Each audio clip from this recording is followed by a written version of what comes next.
Bonjour, je suis Nicolas de New Dentaire et voici notre vidéo sur une technique qui permet de limiter la résorption osseuse après une extraction dentaire.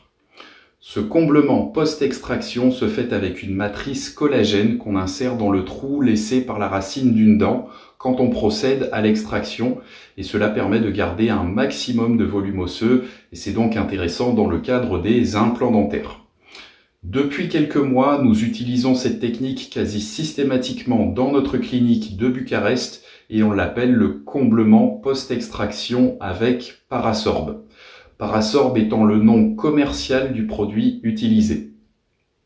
Je précise que cette vidéo n'est pas sponsorisée par la société allemande qui fabrique le Parasorb, mais comme nous utilisons leurs produits, nous permettons de faire une vidéo explicative sur le sujet pour nos patients. Étant donné que ça coûte quand même un peu d'argent, nous voulons aussi que vous sachiez à quoi ça sert. Nous allons donc voir comment ça s'utilise, à quoi ça sert et on analysera les résultats d'une étude scientifique sur le sujet.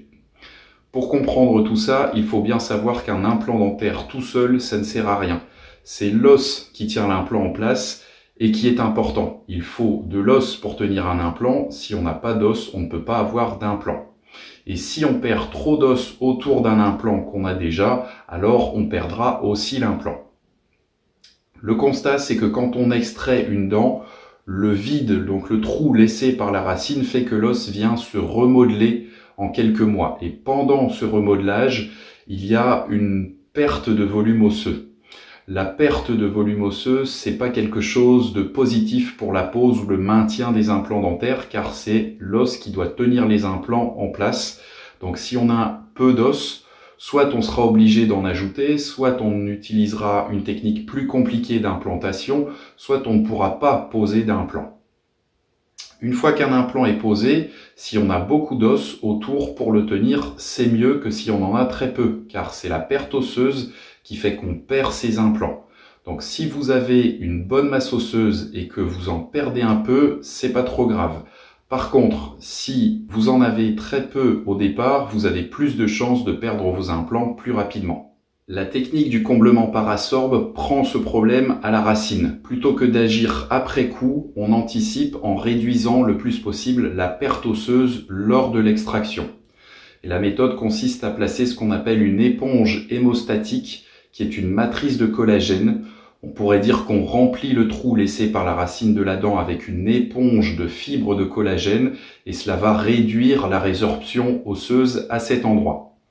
On peut même alors faire l'extraction, le comblement et la pose de l'implant durant la même intervention. Le collagène, c'est une famille de protéines que nous avons tous déjà dans notre corps et ça sert de structure élastique. On en trouve par exemple dans les os, dans la peau, dans les tendons. Ce collagène va agir comme une petite éponge et dans ce cas-ci, il va absorber le sang et le plasma qui contiennent déjà vos cellules de la reconstruction osseuse et en plus, le collagène fournit une structure temporaire pour cette reconstruction osseuse. Le collagène a aussi l'avantage d'être totalement absorbable par votre corps. Donc après quelques mois, il n'y aura plus de Parasorb, mais plus que de l'os à sa place. Dans la description de cette vidéo, vous allez trouver des références d'une étude scientifique qui compare la perte osseuse après extraction d'une dent chez 60 patients, dont la moitié ont reçu un comblement Parasorb et l'autre pas. Le jour de l'opération, on mesure et ensuite 8 semaines après, on mesure aussi. Donc à chaque fois, on fait un scanner 3D pour mesurer les volumes osseux et puis on fait des calculs pour comparer l'avant-après afin de mesurer le changement de volume osseux, la perte osseuse dans ce cas-ci. L'étude conclut qu'il y a une différence significative avec le Parasorb sur l'un des axes de mesure et je paraphrase en traduisant l'une de leurs conclusions. La réduction osseuse médiane était de 1,18 mm dans le groupe Parasorb contre 5,06 mm dans le groupe témoin. Je vous donne juste cette phrase car c'est ce qui synthétise le mieux le résultat, mais pour ceux qui veulent approfondir tous les résultats et leurs conclusions sont dans l'étude.